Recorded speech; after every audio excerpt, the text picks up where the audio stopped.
একটা মুভি একদম রাইজিং অ্যাকশনে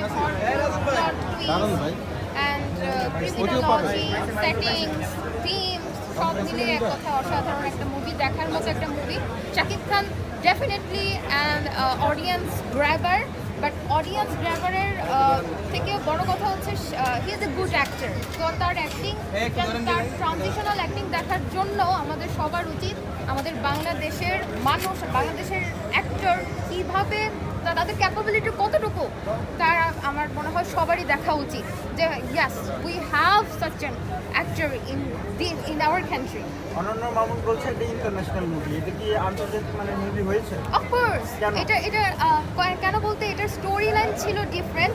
একটা ক্রাইম স্টোরিকে কীভাবে প্লট টুইস্ট দিয়ে এবং রাইজিং অ্যাকশন, একের পরে একটা রাইজিং অ্যাকশন থাকে, কীভাবে সুন্দর একটা মানে একটা স্লট, পুরাটা একটা প্লট ছিল। তো প্লটের দিক থেকে এবং স্টোরি লাইনিংয়ের দিক থেকে আমার মনে হয় এটা ইন্টারন্যাশনাল পর্যায়ে নেওয়ার মতো।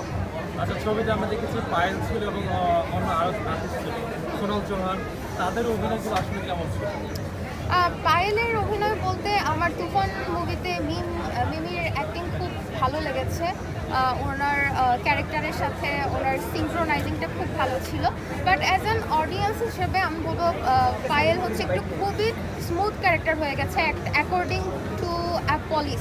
মানে পুলিশ যেরকম একটা হার্ড একটা ক্যারেক্টার ছিল, একটা রুথলেস একটা ক্যারেক্টার থাকতো, কিন্তু সেই তুলনায় পায়েলকে আমরা দেখেছি যে খুবই স্মুথ, একটু শাকিব খানের এক্সপ্রেশন কিরকম ছিল? এক্সপ্রেশন মুভিতে শাকিব খান আমাদের বাংলাদেশের মধ্যে আই গেস যে ওয়ান অফ ফিউ অ্যাক্টর যে আসলে ট্রানজিশনাল ক্যারেক্টারগুলো খুব সুন্দর মতো গ্র্যাব করতে পারে এবং খুব সুন্দর মতো সেটা মানে অডিয়েন্সকে সে মানে বুঝাতে পারে যে আমি কি করছি, আমি একটা স্যাডিস্টিক ক্যারেক্টারে আছি, স্যাডিস্টিক একটা মুডে আছি, এরপরে আমি একদম সহজ সরল মতো হয়ে যাবো। অ্যান্ড দ্য নেক্সট টাইম সহজ সরলে যে এরকম 2 সেকেন্ড আছি, ঠিক আমি 3 সেকেন্ডের সময়ে আমি একটা ক্রিমিনাল, একটা সাইকোপ্যাথিক একটা এক্সপ্রেশন আমার মধ্যে আসবে। এটা কিন্তু বাংলাদেশের ওয়ান অফ ফিউ অ্যাক্টরদের মধ্যে আছে। তো শাকিব খানের এই ট্রানজিশনাল যে অ্যাক্টিংটা, এটা আমি মনে করি সে এটা আসলে this is what made himself Shakib Khan. আচ্ছা, একজন নিউট্রাল অডিয়েন্স মুভিটা কেন দেখবে? মানে আপনি তো দেখছেন, আমার কাছে ভালো লাগছে, একজন নিউট্রাল অডিয়েন্স কেন মুভিটা দেখতে আসবে আপনি মনে করেন? এটা দেখতে আসার কারণ হচ্ছে সে হচ্ছে প্রেজেন্ট সিচুয়েশন সম্পর্কে জানছে, হ্যাঁ, এবং তার স্টোরি লাইনটা খুবই ভালো ছিল অ্যান্ড সিনেমাটোগ্রাফি অ্যান্ড স্টোরি লাইনের জন্যই আসলে দেখা উচিত। 10-এ কত দিবেন? আমি 10-এ 9.5।